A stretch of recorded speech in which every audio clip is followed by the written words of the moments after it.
with another episode of the Daily Vedantic. And today's reflection within our 20-part series on the Gita is on renunciation, one of the most misinterpreted concepts within all of Eastern philosophy, but especially within the Gita and Vedanta. And that is this idea we all have of the renunciate that has given everything away, living in a cave, living on tiny little ounce of rice a day, and this is in some way supposed to be a holy person, renouncing the world.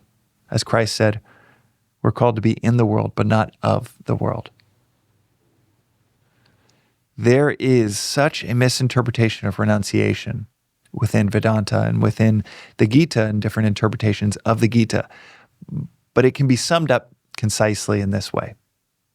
You can't give anything up. You can only take something up. You can't give anything up. You can only take something up. Renunciation is an effect.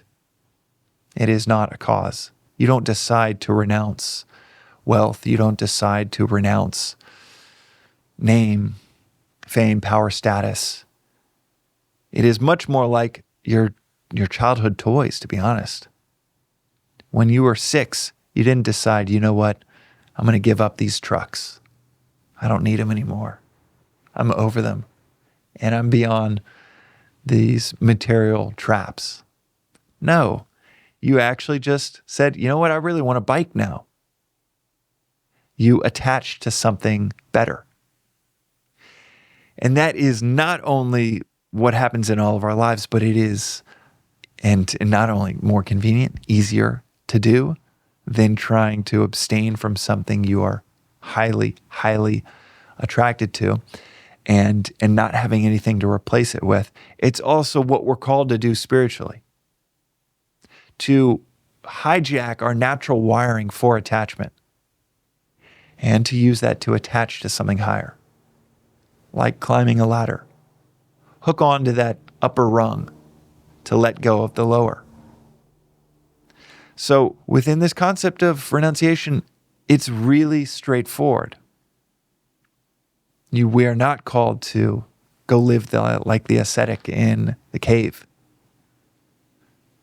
You might be perfectly suited for immense wealth. There are examples like King Janaka, a realized soul that was a king with all material possession that you could imagine, but was not attached to it, was not governed by the current material wealth or the pursuit of more of it. You can absolutely pursue more of it, but you are not governed by that. Perhaps you're pursuing more of it to be of more service to your community. But what you've done is you've hooked onto the higher ideal to be of service to your community.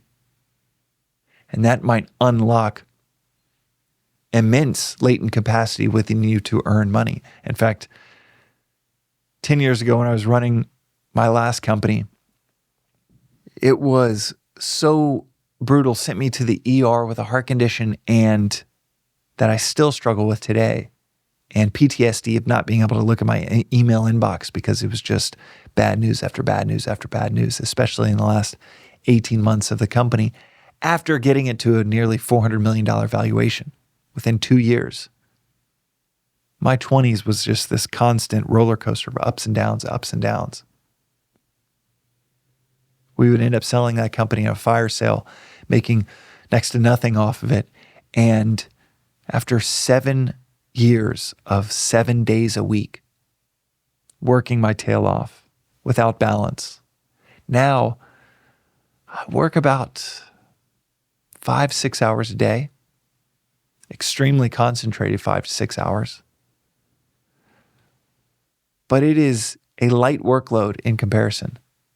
And yet on the economic side, it feels like I'm working 10% as hard and generating 10 times the outcome.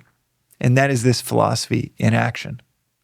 Every company that I've started since then has been around a higher ideal of this product or this service can be useful to my community.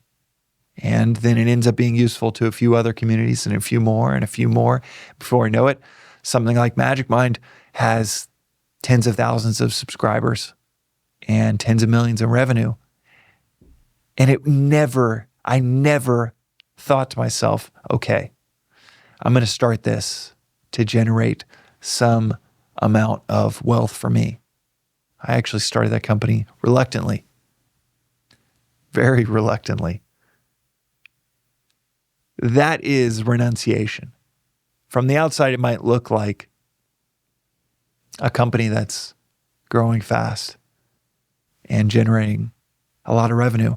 But internally, it's actually this sense of obligation and duty of, okay, this is what I'm called to do.